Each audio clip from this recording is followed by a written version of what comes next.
Здравствуйте, друзья! Стихия не знает отдыха, она обрушилась сразу на несколько континентов. Землетрясения, штормы, извержения и наводнения – все это происходит буквально каждый день.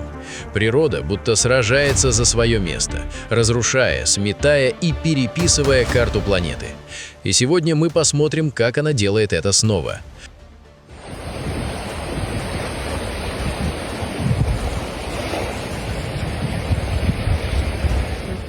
Французский город Кемпер в департаменте Финистер оказался в эпицентре масштабного наводнения, вызванного интенсивными осадками и приближением шторма Ингрид.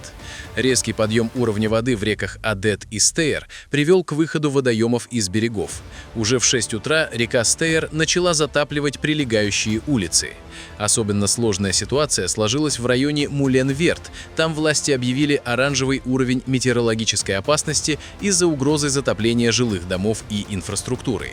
Стихия парализовала транспортное сообщение в южной части Финистера.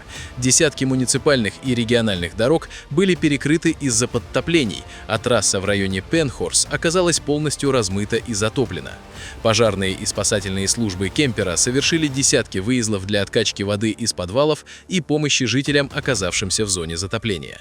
Ситуация осложнялась сильным приливом, спровоцировавшим дополнительное затопление в устье реки Лаита в соседнем Кемперле и в прибрежных зонах Кемпера. Сотни домохозяйств в регионе Корнуай остались без электроснабжения из-за аварии на Элеб, вызванных шквалистым ветром. Власти Финистера призвали население воздержаться от поездок и не приближаться к руслам рек. Согласно прогнозам метеорологов, влияние шторма сохранится до 23 января, что создает риск новых паводков и штормовых нагонов на побережье Атлантики. На данный момент официальных сообщений о жертвах в Кемпере не поступало, однако материальный ущерб городской инфраструктуре и частному сектору оценивается как значительный.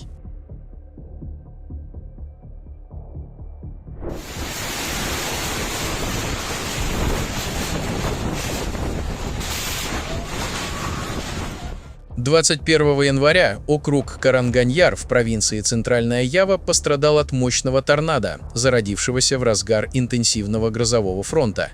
Основной удар стихии пришелся на район Карангпандан, где вихрь за считанные минуты прошел через территорию 4 деревень – Карангпандан, Гемплак, Допланг и Герду. По сообщениям очевидцев, небо внезапно потемнело, после чего послышался оглушительный гул, и вихрь начал срывать крыши с жилых построек. В деревнях Гемплак и Допланг зафиксированы наиболее масштабные разрушения. Десятки домов получили серьезные структурные повреждения. Поваленные вековые деревья заблокировали доступ к основным сельским дорогам и повредили линии электропередач, оставив сотни жителей без света.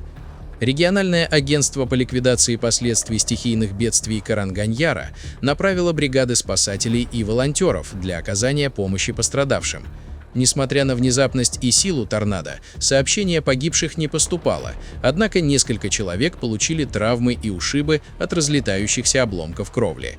Для семей, чьи дома стали непригодными для проживания, власти округа организовали пункты временного пребывания.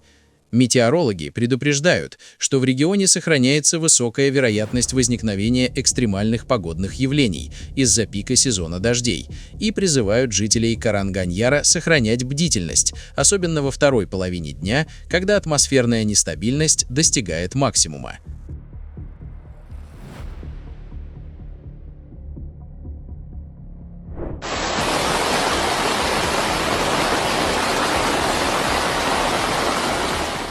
21 и 22 января бразильский штат Минас-Жерайс накрыл мощный атмосферный фронт, принесший экстремальные ливневые дожди, которые спровоцировали масштабные наводнения. Наиболее сложная обстановка сложилась в муниципалитете Теофилу-Отони, где всего за несколько часов выпала почти двухнедельная норма осадков, что привело к мгновенному затоплению центральных и низменных районов города. Бурлящие потоки воды превратили улицы в непроходимые реки, полностью парализовав движение движения легкового и общественного транспорта. Десятки автомобилей ушли под воду по самую крышу. Жители были вынуждены искать убежище на верхних этажах зданий, так как уровень воды в некоторых кварталах поднимался со скоростью нескольких сантиметров в минуту. Стихия нанесла серьезный удар по жилому сектору и коммерческим объектам. Из-за переполнения ливневой системы и выхода из берегов местных ручьев вода хлынула в магазины и подвальные помещения. Службы гражданской обороны штата перешли на режим экстренного реагирования, координируя спасательные операции по эвакуации людей из зон высокого риска, особенно в районах с повышенной угрозой схода оползней. Помимо Теофилу Отони, серьезные подтопления и перебои с электроснабжением зафиксированы в ряде соседних городов. Согласно данным от местных властей, информации о погибших не поступало. Метеорологи предупреждают, что почва в регионе достигла предела насыщения влагой, и риск новых внезапных наводнений сохранится в течение нескольких ближайших суток, в связи с чем жителям настоятельно рекомендовано избегать поездок и внимательно следить за оповещениями экстренных служб. В пострадавших районах продолжаются работы по откачке воды и расчистке завалов, оставленных уходящей стихией.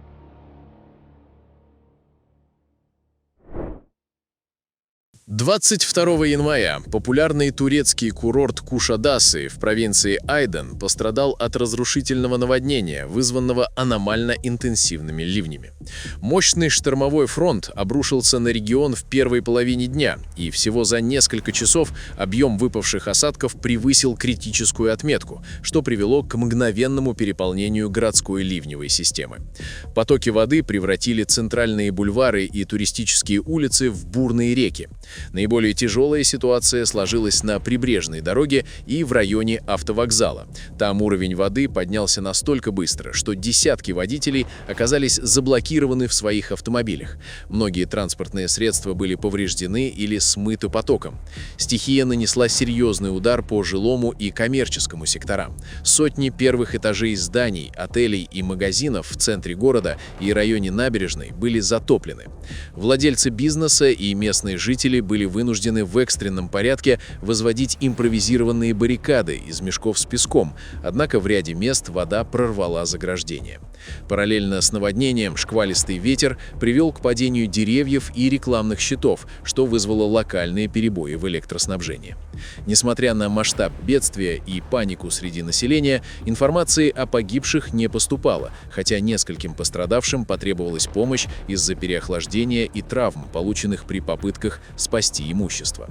Власти провинции Айден призвали граждан не покидать свои дома без крайней необходимости и не использовать личный транспорт. Метеорологи предупреждают о сохранении нестабильной погоды в регионе и риске повторных паводков.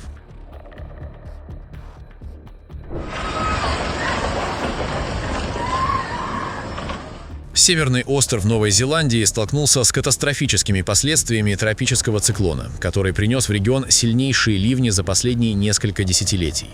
Стихия спровоцировала масштабные наводнения и серию разрушительных оползней, наиболее сильно затронувших Окленд, регионы Нортленд и залив Пленти.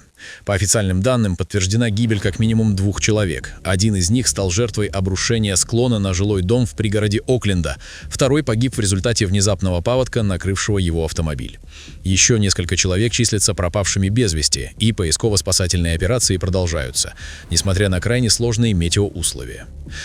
Сложная ситуация сложилась в транспортной и энергетической инфраструктуре острова. Из-за серьезного подтопления взлетно-посадочных полос международный аэропорт Окленда приостановил прием и отправку всех рейсов, оставив в терминалах тысячи пассажиров. На государственных трассах зафиксированы десятки крупных размывов и обвалов, что парализовало движение между городами и изолировало ряд сельских общин. Власти в нескольких регионах объявили режим чрезвычайной ситуации, задействовав силы обороны Новой Зеландии для эвакуации сотен жителей. По всей территории острова из-за массовых обрывов линий электропередачи и затопления трансформаторных подстанций без электроснабжения остались около 45 тысяч домохозяйств.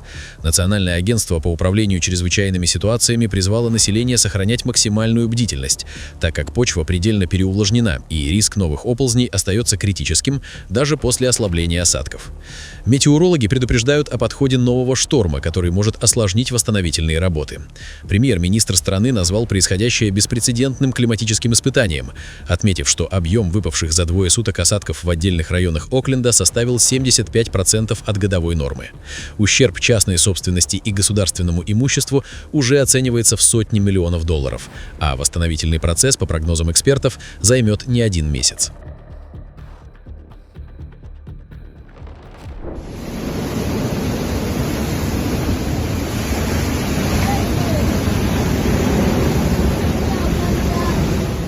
Южные регионы Италии, Калабрия и Сицилия столкнулись с разрушительными последствиями мощного средиземноморского циклона Гарри, который спровоцировал экстремальные штормовые нагоны и наводнения в прибрежных зонах.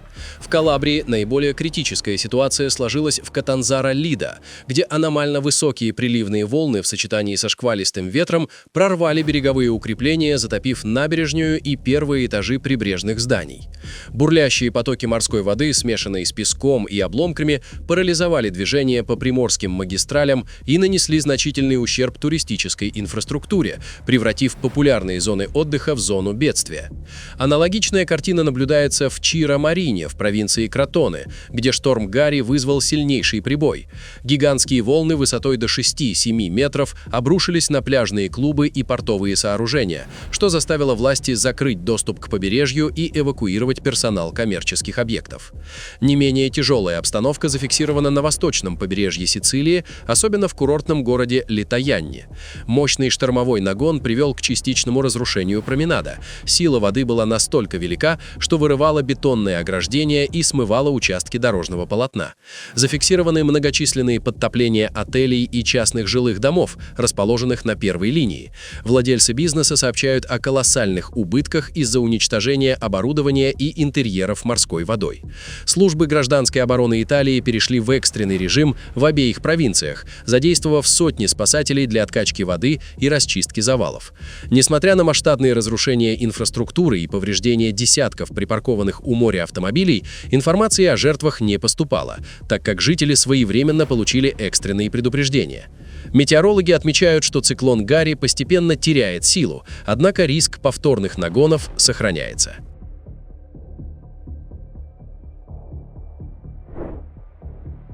22 января в штате Юта было зафиксировано землетрясение магнитудой 4,7, вызвавшее серьезное беспокойство среди жителей густонаселенного региона Уасач-Фронт. По данным Геологической службы США, подземные толчки произошли в 15:41 по местному времени. Эпицентр сейсмического события находился примерно в 12 километрах к северо-западу от Солт-Лейк-Сити, неподалеку от города Магна. Очаг залегал на глубине около 10 километров, что обусловило высокую интенсивность колебаний, которые отчетливо ощущались по всей долине Солт-Лейк, а также в округах Дэвис, Вебер и Юта.